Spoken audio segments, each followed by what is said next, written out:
a reason why stewards haven't given those yet. Yeah, they're still dishing out warnings and penalties. Every time Hamilton goes off, please report it. I mean, he's going off every lap everywhere. I'm not going to talk the whole time. Okay, Alex, I know it's not what you want to hear, but we have been given a 5-second penalty. But it's happening. Okay. So why was track limits such a big issue? Well, firstly, you can abuse them in Austria. There's many places where you can't abuse them quite as much as this, but the flat curbs here are very tempting to take, and you can actually run way further than these. You've got these white tooth curbs. You can run straight over them with Formula One cars as they are now. So much load, they just squash down and take with the amount of downforce now, take all of that. So if they wanted to, F1 cars could be driving even further out here, but track limits is the rule that means you've basically got to stay within the circuit, otherwise we get into silly business. And with Austria, it's been a case for a few years now, and Formula One drivers, they've all said, well look, we're trying to do our best, we're trying to stay within the white lines, and it's just not necessarily possible. It was interesting in Q3 that all the pole position protagonists didn't have lap times deleted. So they can do it. They absolutely can do it if they know they have to. Perez here, the big example of someone not doing that, but generally when they have to get a lap on the board and they know it counts, then they can do it. But it's tricky because there's the lure to go wide and gain lap time. What they need also is a natural deterrent on the outside of the corner, because it's actually easier for drivers when you're coming through with a load of load through the corner.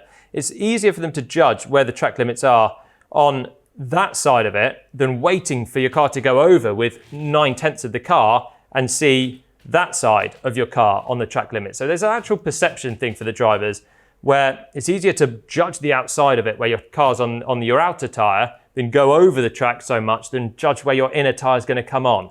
So that makes it a little bit harder when you can abuse the track just like this. And there's also a temptation part of maybe I'll get away with it. How far can I push the envelope?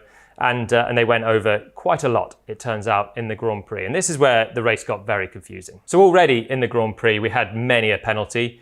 And Aston Martin, after the race, actually saw that there were 83 lap times being deleted. And they were not the according penalties. And that's why we had a review at the end. And that comes down to over 4 violations per car in the Grand Prix. So you'd expect someone to have a few more and more penalties to be applied. And that's exactly what happened. The stewards went through and they applied more penalties. And it was Carlos Sainz that lost out from 4th position. And that gained Fernando Alonso a place and kind of made their protest a little bit worthwhile there. But it was so tricky for the stewards to try and implement it as well, because they said they had 1,200 cases to look through of potential track limits violations. And we've seen how close they can be looking at Sergio Perez in qualifying. We're talking inches, we're talking even centimetres or even millimetres at times to see if someone's technically over or technically not, technically following the rules or technically not. And there were 9 FIA personnel trying to decide this through the race. And what made life even harder for the drivers was that they just simply couldn't cope with the amount. 1,200, which is basically every car, every lap through either turn 9 or turn 10 or even both. So much emphasis was on track limits that the FIA basically just got behind. And by the time they were giving warning flags, drivers had already exceeded. So the warning flag became useless. Drivers thought they were doing an okay job, and then they got a warning. And then even if they adapted their driving, the penalty was already coming.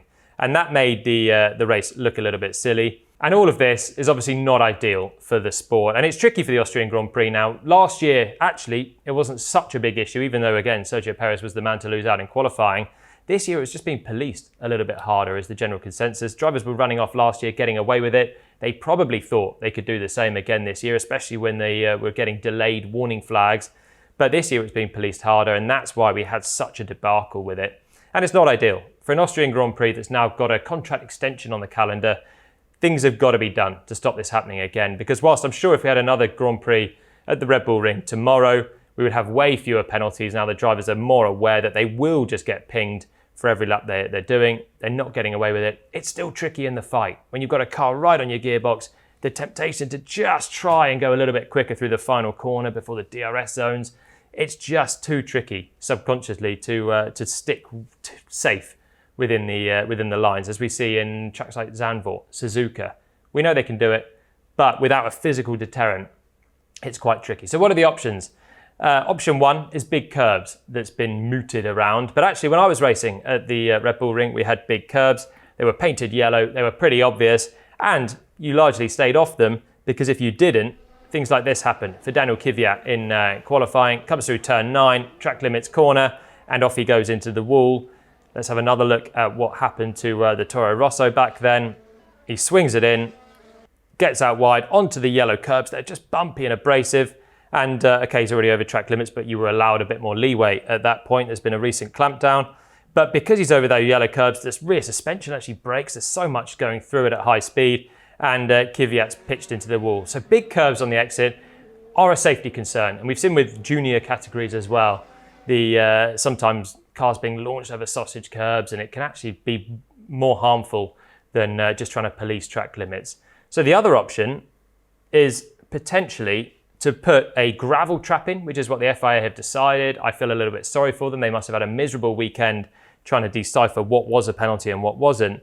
But actually, if you look at this, where the blue paint is, you don't need necessarily a full gravel trap. If you just put some grass or some less grippy surface down here that would stay down, then that'll be enough of a deterrent. And you can keep your tarmac runoff on the outside, but drivers wouldn't want to be going out wide onto this blue surface. They're just invited to do it.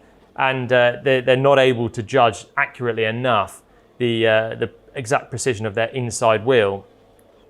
You can see already this part here of grass that's been chewed up from drivers going out wide and coming back on, and it's other categories as well. Tin tops or Porsches particularly can abuse the track limits a little bit easier. So the solution is not simple, but one thing is for sure, next year something must surely be done about it, because the Grand Prix was a little bit of a strange one in the end with so many penalties, and it's not good for the drivers. It's not very fun for us watching on either.